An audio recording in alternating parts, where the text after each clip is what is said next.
Good morning and welcome to the final day of the Spectator's Alternative Conference, and indeed the final panel of the day. But we've really saved the best for last, I think, because the topic that would have dominated the news agenda had it not been for COVID-19 this year is the one that we'll be discussing, and that is, can the UK afford its levelling up agenda? If anything, more topical now, perhaps, given the crisis and the importance of getting the economy back on track. Today's panel is very kindly hosted by Siemens, and I have a fantastic group of panelists lined up to discuss the topic, but let's set the scene a bit.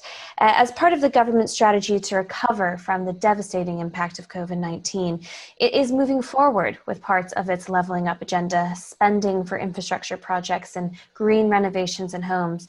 But it has come under some criticism. Notably, a lot of the money that they've pledged isn't new. The New Deal that the Prime Minister Boris Johnson put forward back in June, including £5.5 billion worth of money for transport and infrastructure, turned out to be part of an old budget.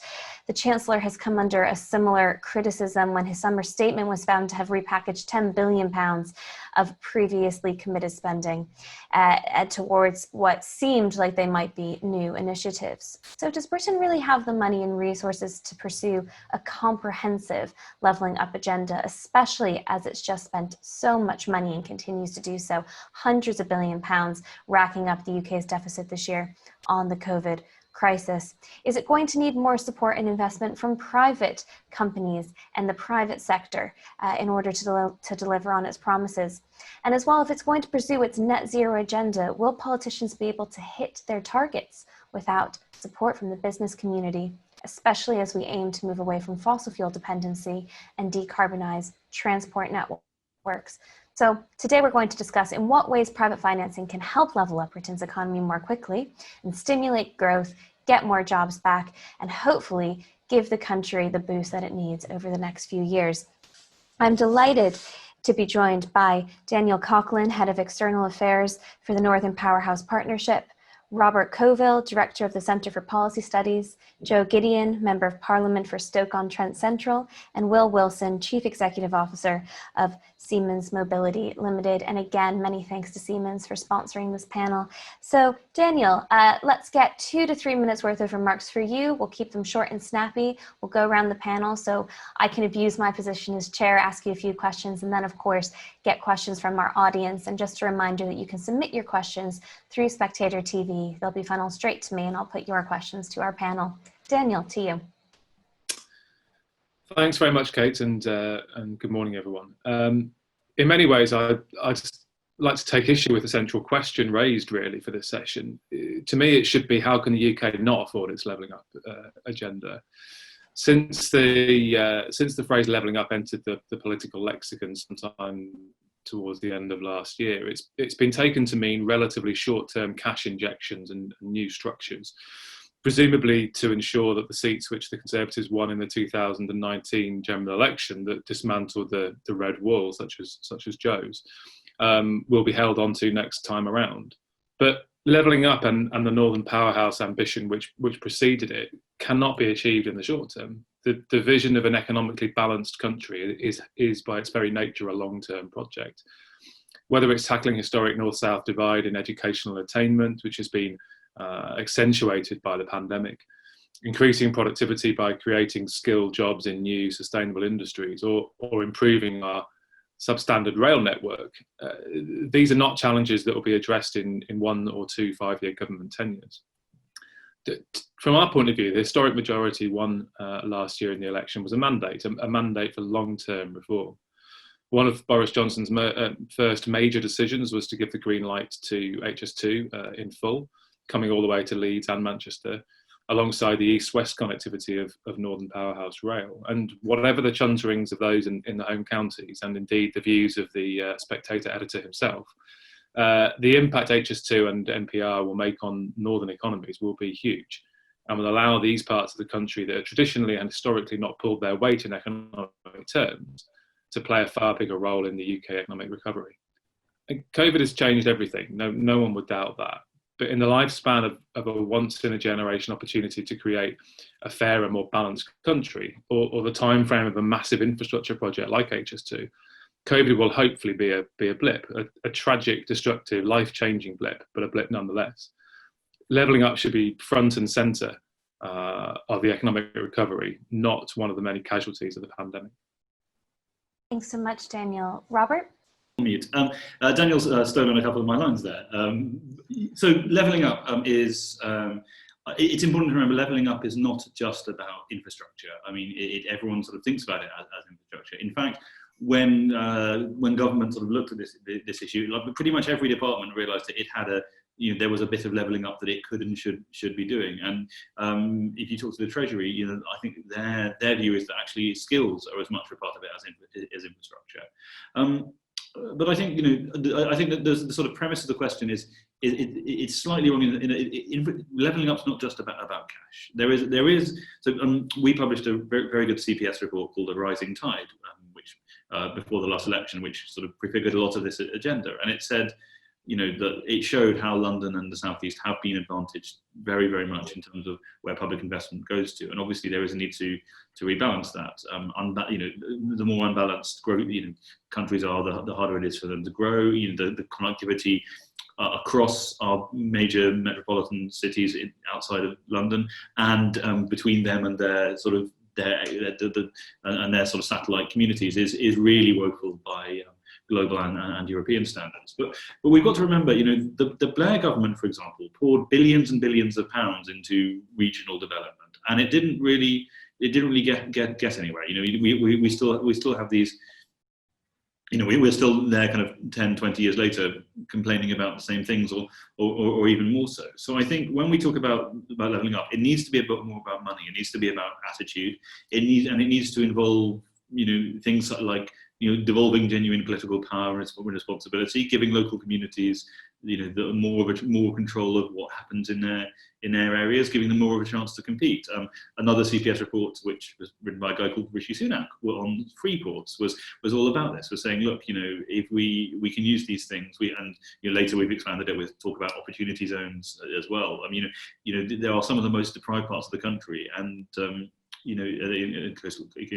ports and coastal communities, you need to give them the tools to give them a reason for people to stay there, give them a reason for people to have good jobs there, give them a reason for industries to locate there. So I think levelling up is the right agenda, but we can't just think about it in terms of finances. That said, in terms of the finances, on the infrastructure side at least, we do have the money. We can borrow at historically low rates. And in fact, historically, a very good response to a recession is to start pouring concrete. So, we've said, please, we've always told the government, please don't, your limits for infrastructure spending are meant to be a percentage of GDP. Please stick to the old percentage of GDP rather than crunching down infrastructure spending because the economy has crunched down. That would be counterproductive. But also, please try and front load as much of that as possible, and stop, rather than sort of doing sort of grand projet which won't actually result in anything for the next 5 years. Let's start building roundabouts, filling in potholes, doing stuff which stimulates local economies and addresses local needs. Thanks, Rob. Over to Joe. Thank you. Well, I'm going to agree with the previous two speakers. Levelling up is not something that we can think as a luxury. It is an absolute essential. As they've said, we have the most unbalanced country in the industrialised world, and that matters because it's proven that with such an imbalance, there's slower growth. So I think that communities such as Stoke-on-Trent Central, very much, whilst we describe I call them the blue wall seats as deprived, left behind communities, they want to be seen not like that, not as a liability, but as an untapped talent, as an opportunity. We very much want to be part of the engine of the new economy.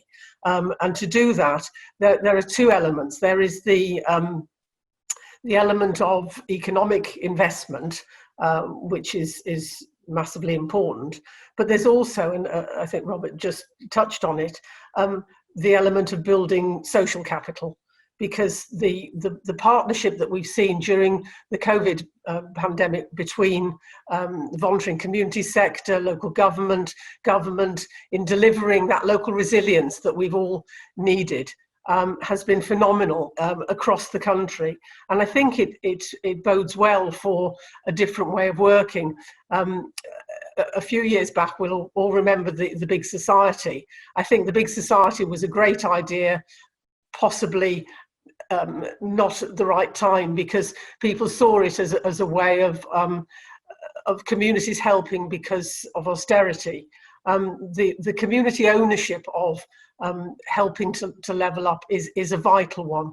You know, I know people in Stoke-on-Trent Central very much don't want things to be done to them. They want to be part of the solution, and that's fundamental. So I see it as a new collaboration between government, business, and the local community to reinforce that sense of that resilience can only be generated by local community in partnership with all those agencies. As Robert said, you know, the investment in parts of the country happened in decades gone by, and I can tell you quite frankly that we got an 80-seat majority because people felt left behind and they didn't see the value of investments over decades. So we've got to do things differently. And I think levelling up, and I think actually the way that the country has come together during this pandemic, it gives us a real a window of opportunity to actually redesign how we deliver infrastructure, but also involving community. Thanks, Joe. And Will. Morning, everyone. Well, I think Daniel, Joe, and Rob have outlined that there is a very strong case for levelling up. One of the areas that, you know, Daniel talked about is transportation as a catalyst into bringing, you know, wealth into the north, into those deprived areas. And transport investment goes hand in hand with the decarbonisation agenda that obviously the government were pushing forwards long before the pandemic was apparent, and clearly has to continue hand in hand. COVID is undoubtedly going to be a short-term, whatever short-term means, 1, 3, 5 year blip, as we all discussed just now. But one of the things that we need to do is make sure that the investment that is kickstarting the economy is actually correctly utilised. One of the areas that we need to look at is actually how that spending is turned into actual infrastructure spend, and to remove the red tape that we've seen holding up many projects and the time to actually get that stimulus coming. The decarbonisation, as Daniel outlined, agenda will drive the advent of hydrogen. It'll bring in electric trains and bring in far more environmentally friendly forms of transportation, energy production, and so forth. But we mustn't just focus upon those communities in the north that are deprived. Undoubtedly, they need economic stimulus coming in there. But, you know, my own company, for instance, thanks to a large order from Transport for London, are investing, you know, 200 million in East Yorkshire to build a factory, which is then creating northern jobs because of spending in London. And by the same token, we mustn't let the southeast actually become deprived in comparison to other capital cities, so that we don't get the inward investments that we were fighting so hard for pre-pandemic and go elsewhere. Particularly, you know, Brexit is a huge opportunity for us coming to actually have that community where we welcome in international companies back into the UK, and they again can actually help this levelling up agenda, because, you know, they don't have to be London based, but similarly, if their investment can be spread right the way around the UK, it's something that we mustn't overlook. One of the elements that is absolutely key is the whole agenda of skills, the development of the next generation, and that again, it can be part of our levelling up agenda, and it must be. You know, the concept of apprentices, you know, the levy system, and actually getting people back into training so that we actually have a far more skilled workforce from all areas, but particularly from those areas where we we believe we need to invest is absolutely key. And certainly we see actually a poor take-up in some of our technical apprentices. We have a lot of overseas interest in people wanting to come in, but then we actually have to battle to bring local people, particularly from more deprived areas, into our training academies today. And this is one of the things that we need to, really push, because we can create good British jobs for people in all areas if they have a willingness to do that. And education is obviously absolutely key. So overall, I mean, levelling up has to go hand in hand with decarbonisation. Transportation infrastructure projects are the most, what's the best way? Are most certainly the best way, or one of the best ways, that we can actually kickstart this, but also to bring in the skills agenda and make sure that we have an inclusive agenda going forwards. So, thanks, Kate. Thanks very much, Will. We already have some questions coming in, and just a reminder to our viewers that you can submit any question you like through Spectator TV. Those are directly funneled to me, and I can put them to our panel. But I'm going to abuse my position and ask a few questions first. Daniel, we've heard a lot over the years about investing in areas that aren't London or the Southeast. A lot of lip service has been paid to the Northern Powerhouse, and now it's the levelling up agenda. But I think some would argue that a lot of this has been talk, and perhaps the people who are supposed to benefit from these initiatives have never really felt that benefit. Why should we believe that this time is different? Well, I think that's right, Kate, and Robert made the point that this is nothing new, right? This happened under Blair. It happened 15, 20 years ago. I think what's different about the Northern Powerhouse, and what will hopefully be different about levelling up, is that collaboration between regions and between city regions in particular. You're starting to see that collaboration between Manchester and Liverpool, between Leeds and other parts of Yorkshire, up to Newcastle. You're starting to see those traditional rivalries, which may be based on decades and generations of enmity between towns and cities. You're starting to see them link up in various different ways. For example, in advanced manufacturing and energy and health innovation, areas of expertise in the north that can create growth and create jobs. But Robert mentioned the sort of key word, and that's devolution. And you could argue that the shining success of the Northern Powerhouse initiative, which I probably would agree with you, Kate, has not had the resounding impact it should have had, partly because when Theresa May was PM, her two advisors used to literally take the words Northern Powerhouse out of speeches. But devolution, the arrival of 5 metro mayors in the north of England, is arguably its biggest success. And I think you're starting to see during this pandemic the leadership roles that people like Andy Burnham and Steve Rotherham and others are starting to play within their city regions. They are leading the charge in many ways for the businesses in Greater Manchester and Liverpool and other areas, and looking at what measures can be taken to actually address the issues of the pandemic. And it was interesting that on, I think it was yesterday or Monday, it was Andy Burnham, 8:10 on Today programme, talking about the recovery and what must be done, not the Mayor of London, for example. So I think that those focal points and those leadership that devolution provides gives us hope that this time it could be different. I think we need 100% devolution across the north, in whatever form that might take. It won't necessarily always be metro mayors, it could be different forms. But we need that local control, and more importantly, we need that much more meaningful powers to be given to our metro mayors to allow them to take far more control in their local areas. That applies right now in the middle of the pandemic, and it applies to the recovery. And do I have hope that's going to happen? Well, I've just seen this morning in the FT that the devolution white paper that's been promised for months is now delayed until next year. So do I have hope that's going to happen? Well, not a huge amount, no. Joe, how hopeful are you that the government will push forward with a devolution agenda, and how far do you think it should go? I wouldn't be surprised if our entire panel agreed, although let me know if you don't, that there is a role for central government to play as well as devolved powers. But where do you think that power balance should lie, Joe? And do you think enough is being done to empower smaller communities to make these changes? So I have a slightly different view from Daniel, in that Stoke-on-Trent is in the slightly difficult position that it is in the West Midlands, but it's not in the combined authority in the West Midlands. So, and we're not in the Northern Powerhouse. So we're sort of out on a limb. And what we don't want to do by devolution is create a two-tier hierarchy of those in large areas that can access funding and those that don't.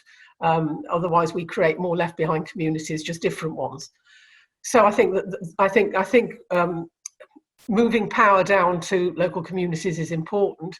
However, it is quite a challenge. So you're absolutely right. I do see a role for national government very much in terms of how funding is distributed. But I think that local communities, and I mean sort of large communities, cities and towns across the country, have their own local solutions to levelling up.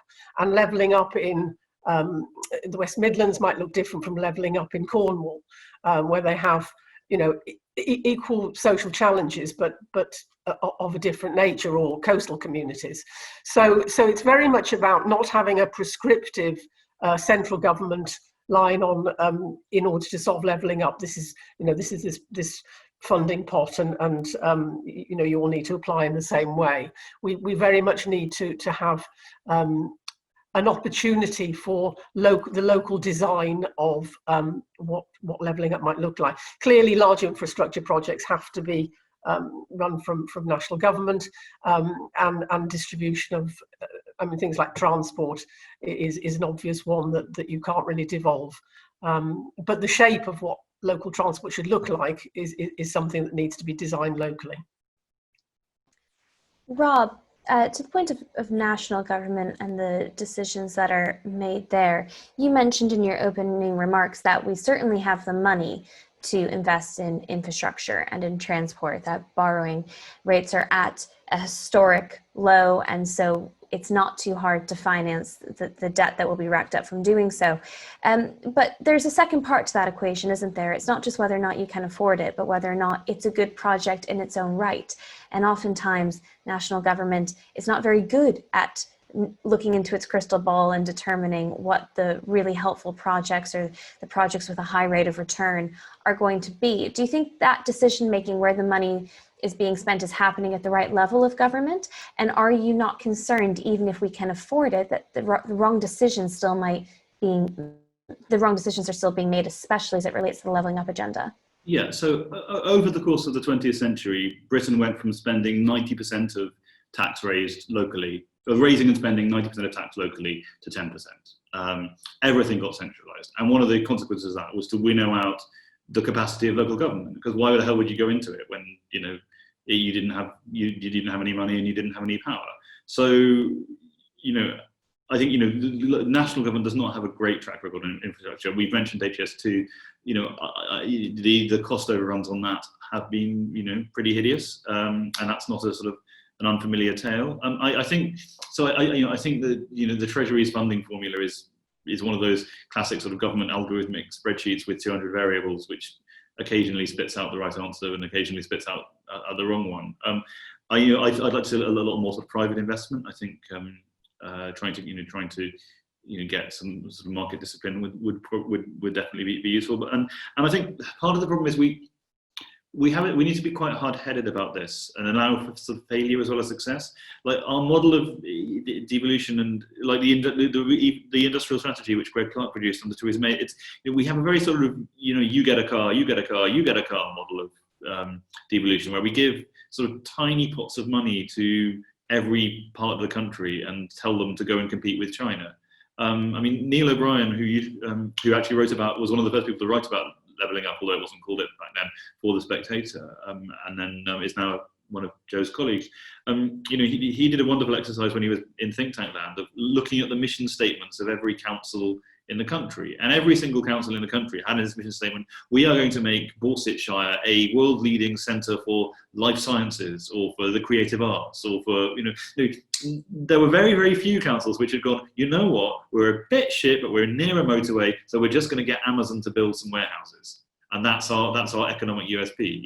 We don't really, like, everyone thinks they look. No matter how much we level up, there are always going to be cluster effects. There are always going to be winners and losers. There are always going to be people who make the right decisions and people who make the wrong decisions. I think we need to sort of try and bake that into the process. I would certainly like to see a lot more control of infrastructure locally, small infrastructure. I think on national infrastructure, I think we need to be more hard-headed about likely economic gains. We need to learn from best practice overseas. We've not been good buyers historically. We've done a few things right and a lot of things wrong. Will, it's always quite telling if a big government project, especially as it relates to infrastructure transport, isn't getting any money from the private sector. So to what extent can the private sector help guide what the high rate of return projects might be? And on that same point, how essential is the private sector to driving the levelling up agenda? How much money can come through the private sector? How much drive and initiative and resources can be used there as opposed to taxpayer money? Well, I mean, as a private sector, we are very willing to finance infrastructure in various different guises, whether it's in partnership with the government or take it on 100%. It's about having the framework within government to allow that private funding to come. We have many discussions and many working groups going on currently looking at financing for infrastructure. Northern Powerhouse Rail is possibly one opportunity that needs to be examined further, but also we're looking at some London-based schemes where obviously the focus has been infrastructure projects in the north, and certainly under the guidance of Transport for London, they're looking at how they could kickstart some of the schemes that may not be on the first rate of agenda as it moves forwards. So I think that levelling up agenda can most certainly utilise private finance, the private sector bringing skills in there. And I think if you combine that financing with more of a made in Britain type approach, so that actually you are bringing that framework to get that stimulus rather than utilising some of the more traditional models whereby you have a lot of large European, in particular American companies coming in with good finance, but also with the skill set, so that we don't necessarily see the true return for the infrastructure projects that are going on and coming back into the UK.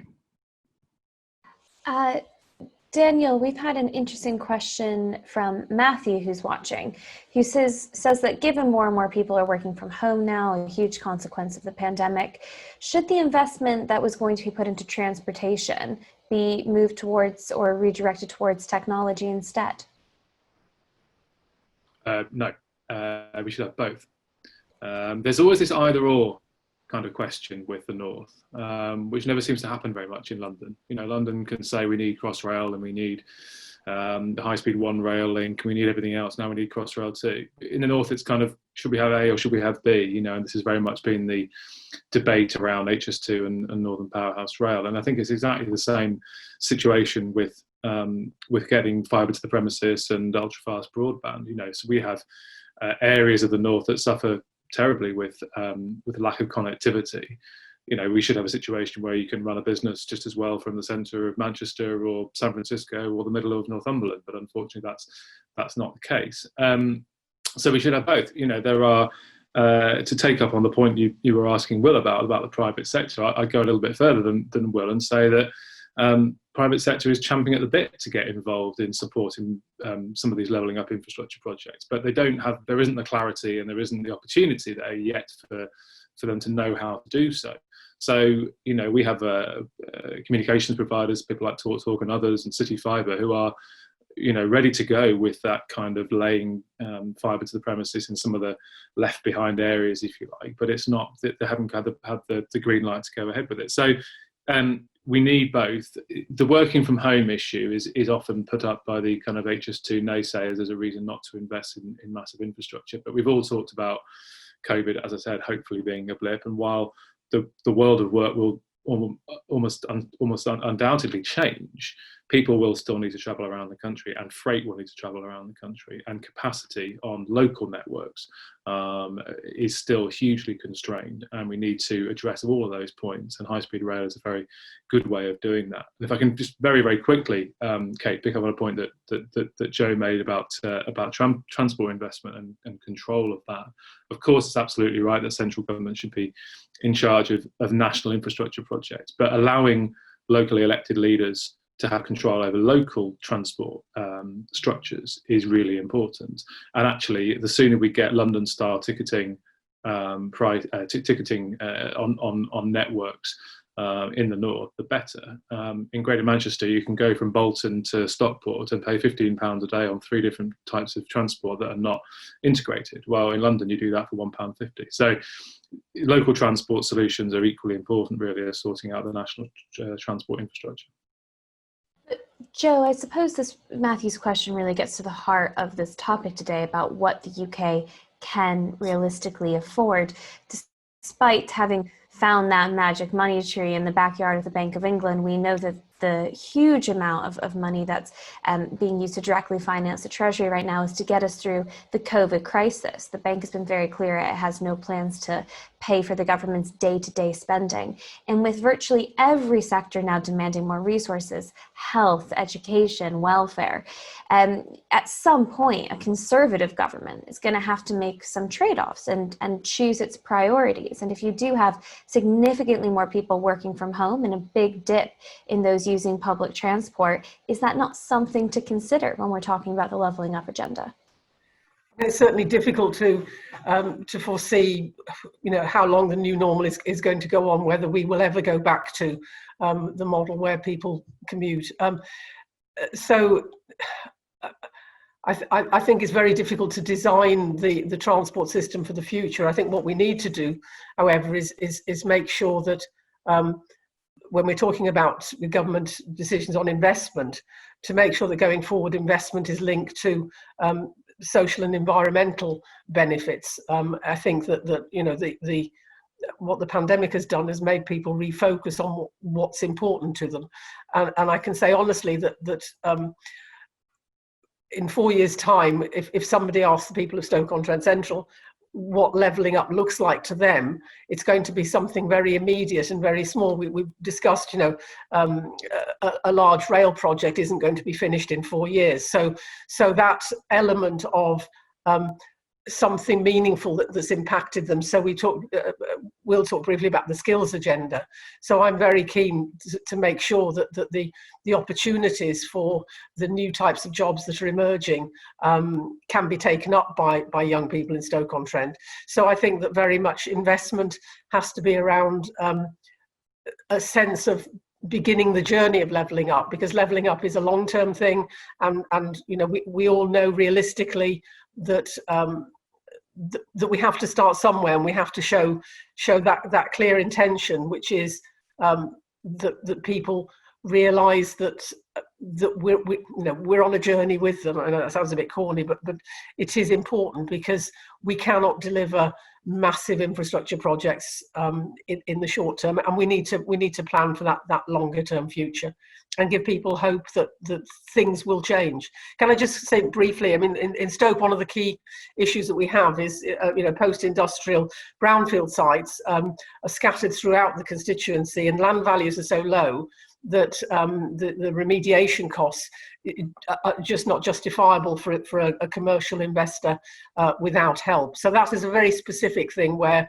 I'm campaigning that we should get help, because that would unlock huge amounts of land, both for residential and for commercial purposes, and that would make a real visible, fairly short-term difference. Will, Joe picks up on your point there about skill sets, and let's focus in on this for a minute, because a lot of our conversation so far has been how leveling up relates to money spent on infrastructure projects and rail, but the COVID-19 crisis has in many ways changed what it means to level up, hasn't it? As so many young people in particular have lost out on opportunities. In the best case scenario, they've been working from home and not getting contact time with their bosses or new contacts in the industry. And of course, in the worst case scenario, they're in a group most likely to have been furloughed or lost their jobs during this pandemic. I know that Siemens has its own apprenticeship scheme. What more do you think could be done in the public and private sector to help level up from a skills perspective, and also particularly thinking about young people who have fallen off the jobs ladder or are struggling to make their way up? I think the first thing you pick up on the fact that many apprentices and many trainees have actually been furloughed because of the requirement of interaction. What we're seeing is, we're back with in the autumn, we have a new intake of trainees coming into the industry. Traditionally, they come in September and October. And, subject to the virus, not getting worse and us not having a full lockdown, one of the things that we're trying to work out in my business, but also in industry generally, is actually how you get that face-to-face time and how we can actually kickstart today the training that's taking place. And that requires bringing people into a socially distanced academy in order to actually give them those practical skills. And we don't want to slow down the pull through of our trainees and apprentices, because that will actually slow down our ability to actually perform in 3 to 5 years' time, because it's a continual process of bringing people in, and the demographics, particularly within the infrastructure side of things, show that we have a large amount of people sort of over 45 who will be retiring and sort of coming out of the industry. So I think that how does skills assist in leveling up? I mean, trainees, apprentices or graduates or wherever, they're open to anybody. So it's about actually getting the word out into areas like Joe's constituency that there are training programs that are available, and perhaps even actually going with a specific agenda to try and bring in, as London did actually, with a lot of the London-based contracts for infrastructure. They said that you had to bring in a certain number of apprentices from certain boroughs, and we could adopt something on a national basis in order to start bringing the skill sets into the people in those deprived areas. But overall, we've got to be able to kickstart the training and get the people into the academies again. Rob, what do you think about the impact of the pandemic on leveling up? A question from Alison here says, do you think the Treasury and Number 10's decisions in light of COVID, whether that be from the lockdown that we had to the measures they put in place to try to come back from it, are going to drive more leveling up in the medium to long term, or actually they're going to risk further disparity? There's sort of two answers to that. The first is that recessions in general are unfair.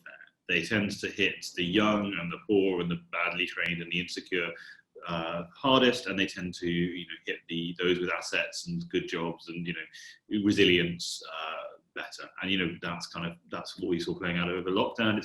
It's probably what we're going to see playing out as companies make hiring and investment decisions in the coming months.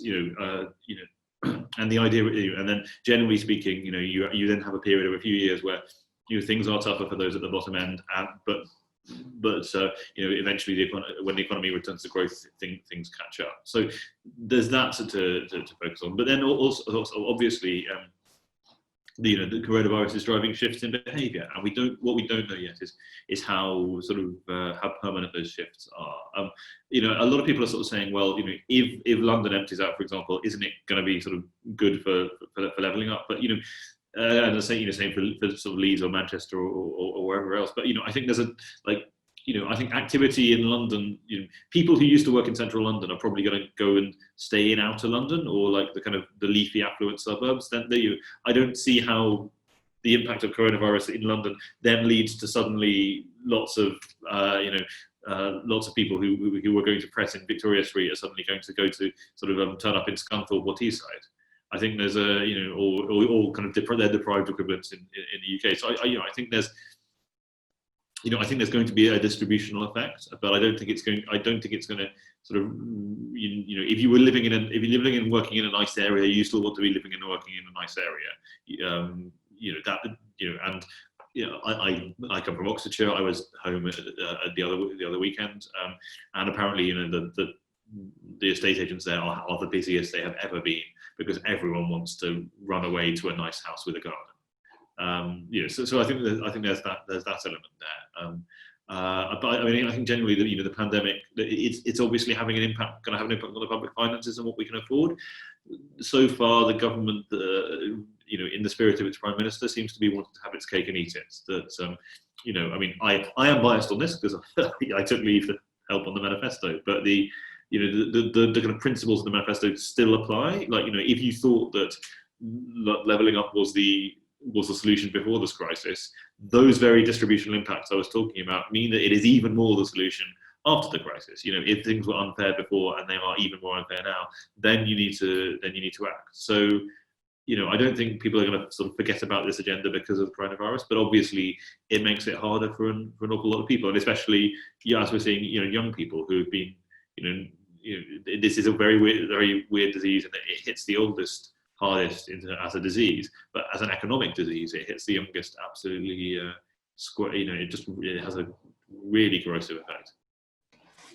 Joe, basically the day after the 2019 general election, speculation began about what was going through the minds of former Red Wall voters when they decided to give their vote to the Conservative Party. And many still think that the vote is not forever, but Lent. They were willing to try something new, try something different, and see how it goes. How important is the levelling up agenda to maintaining trust with these new voters that the Conservative Party has brought on board? Well, it's clearly essential because the reason we all know, there were three key reasons that they voted Conservative, Brexit being one, Jeremy Corbyn's lack of popularity in areas like mine, the second, and then a general confidence in Boris Johnson as Prime Minister to be able to deliver on the manifesto that we put out and on the economy. So clearly at the next election, the first two don't play a role, and therefore the third is very important. And that's why I said that whilst it's really important that we invest heavily in areas like Stoke-on-Trent, we also need to do things in the shorter term that show people that we're on a mission to deliver what we said. And there is a strange sort of stoicism in Stoke. There's a fantastic sense of place. People love the city, and a lot of them have never left it and never will leave it. So that there's a great sense of place, but there's also a sense of it's always been like this and nothing's going to change anytime soon. So to show that something is changing and will change is going to be not just a leap of faith on their part, but that we have to have something visible. So it will be a challenge, and I'm determined that that's why they voted for people like me across the, as we call them, the blue wall seats, because genuinely they were sick of being promised change and then seeing nothing visible happen for decades. So yeah, it's really important. Daniel, on this point of maintaining trust and delivering on promises, what does success look like? When will we know that we've leveled up? I think that's a really interesting question, and unfortunately it doesn't have a simple answer. But ultimately, levelling up will only really be achieved when you have a north that is as prosperous as the south. When you have a child growing up in parts of Merseyside or the northeast who has the same life chances as someone growing up in Kensington. It will only really happen when the northern city regions and other areas pull their weight in productivity terms. And these are all, as I said at the beginning, these are all very long-term ambitions. That doesn't mean there are not things that can be done in the short term. I've talked about devolution, I've talked about infrastructure investment, but we have far more areas of disadvantage in educational terms than any part of the country. And as I said, the pandemic has only really exacerbated those. You've got children who've been off school for months without any form of online learning or any form of support necessary. And the the lack of speed and the lack of progress from central government in providing support for these families and these children, not just in the north but all around the country, has been hugely disappointing. And actually, it's been the private sector who stepped forward and provided laptops for a lot of these families to be able to do some kind of home learning. And all the estimates are that has just widened the educational divide between haves and have-nots. And unfortunately, we have more of those in the north. So it comes, Rob mentioned at the beginning that skills should play a big part of the levelling up agenda. I'd go back even further than that and say the education system plays a huge part in it. So until we fix the education system, go right back to the kind of grassroots almost, and right back to the beginning of the problem, you won't see levelling up in any true form.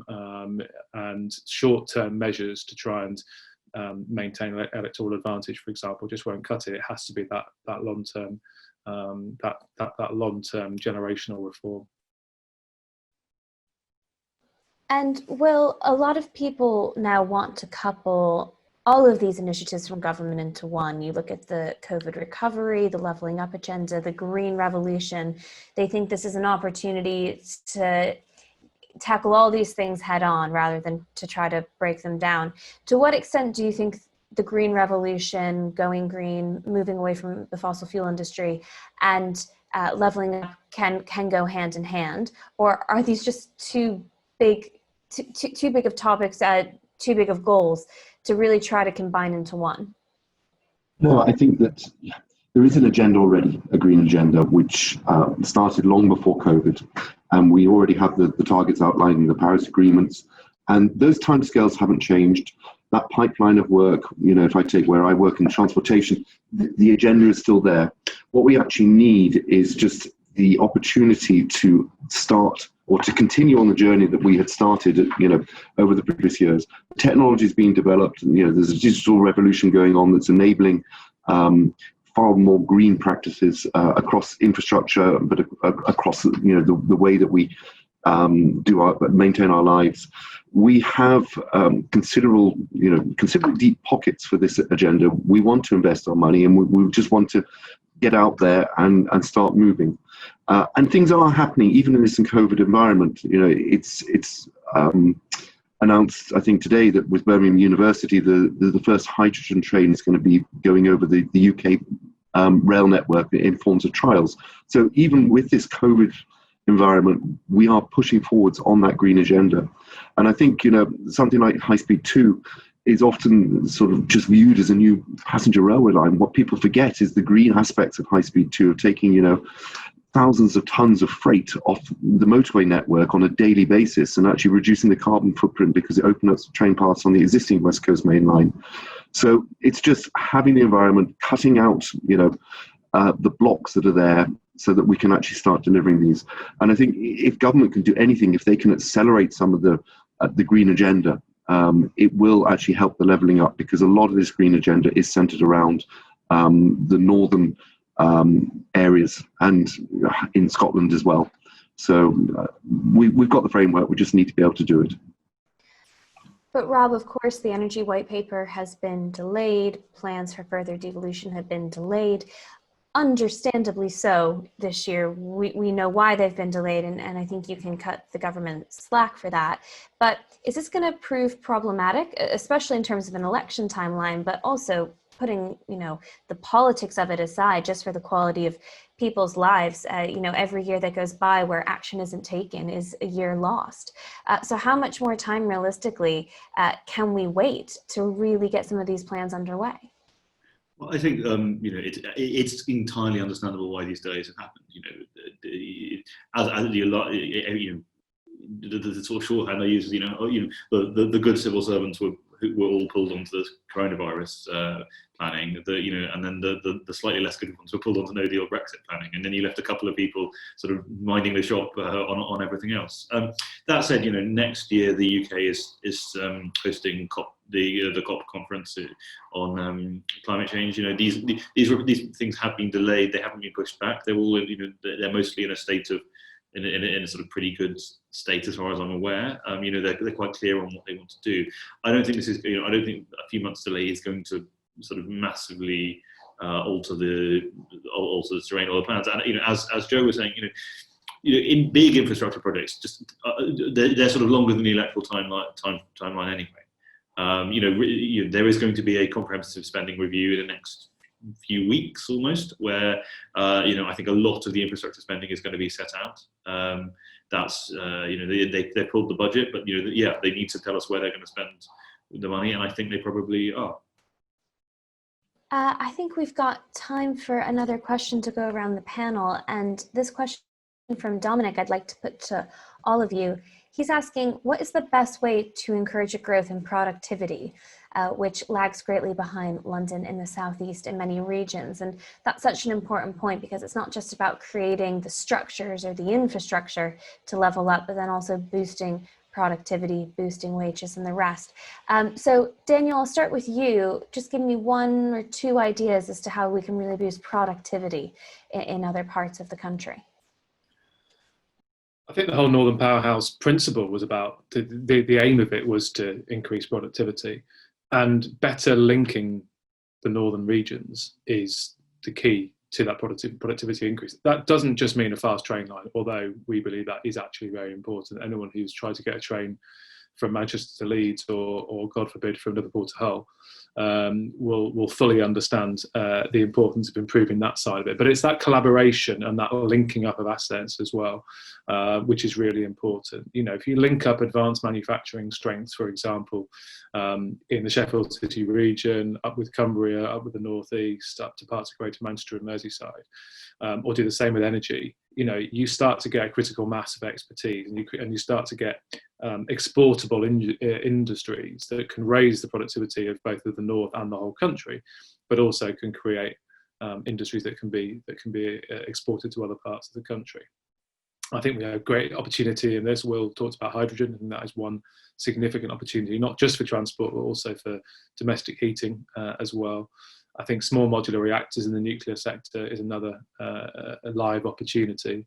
And I think there are lots of these opportunities that the North needs to work together on to put compelling cases to central government for initial investment into projects that then can lead to productivity increases. Again, I should say, productivity increases are not things that happen overnight, and the UK has had traditional low productivity, and the North has been a key part of that. But I think it would be a step in the right direction to create the networks and the collaboration needed to allow that to happen. Well, indeed, and Will, the productivity puzzle and how to boost it has been a conundrum for some time now, long before the COVID crisis. So, it's a big question, but a few ideas from you as to how we might be able to boost growth and productivity outside of London. Well, I totally agree with everything Daniel says, and the ability to move and to bring the northern cities together undoubtedly will assist productivity. But I think it also goes back to actually the skill of the workforce as well. And I think the education and making sure that we have the right skill sets in order to fulfill, the industry within the north is absolutely key as well. So going back to what we were talking about, apprentices and the whole concept of actually upskilling the younger generation in the north, and perhaps tailoring that to those industries that can be linked up by greater connectivity. And the digital revolution that we lived through over the last 10 years continues to push forwards, and there are a lot of transferable skills that could be brought together across all industry. That again could help to level up what we see in the south and the north. Thanks, Will. Joe, what are your ideas for boosting productivity? Yeah, so I think one of the, I can't remember who earlier said, every local area aspires to be world-class in everything. I think you need to focus on what you're good at. In Stoke-on-Trent, obviously, it's the home of ceramics.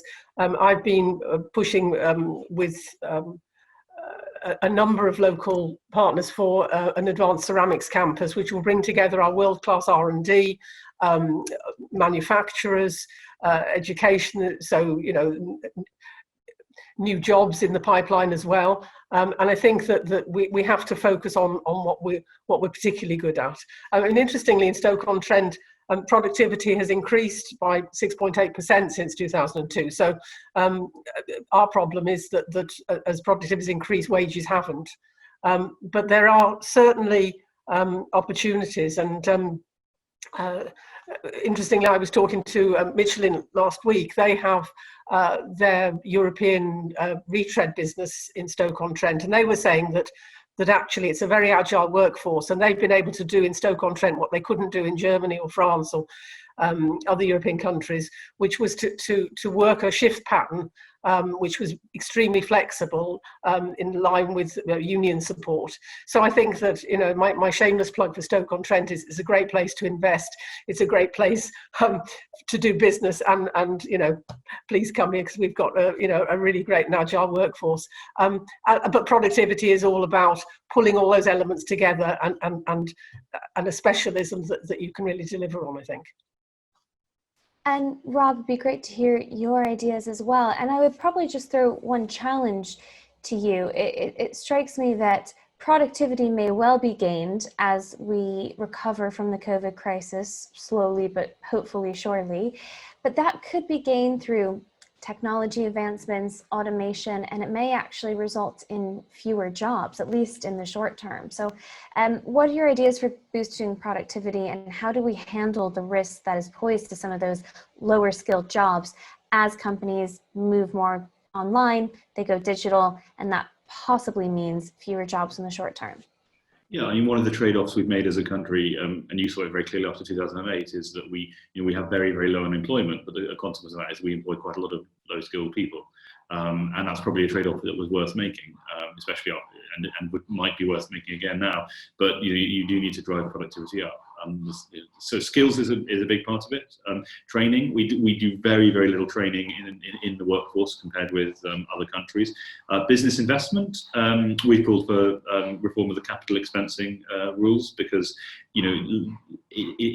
currently the tax system effectively punishes you for enlarging your premises or upgrading your equipment, and partly as a result of that, companies like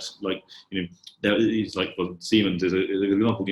In the UK generally, companies just buy fewer robots, they buy fewer productivity enhancing tools than the equivalent companies in Germany or France or elsewhere. Another thing which it always comes back to for me is the housing system. So one of the big reasons we have a productivity problem is we don't match the best and most talented and most ambitious workers with the best and most productive jobs, because those workers, if they aren't lucky enough to have rich parents, cannot afford to live in the places where the good jobs are. So people just tend to work in jobs which are not optimizing their earning capacity or their output, because they just can't afford to move anywhere else.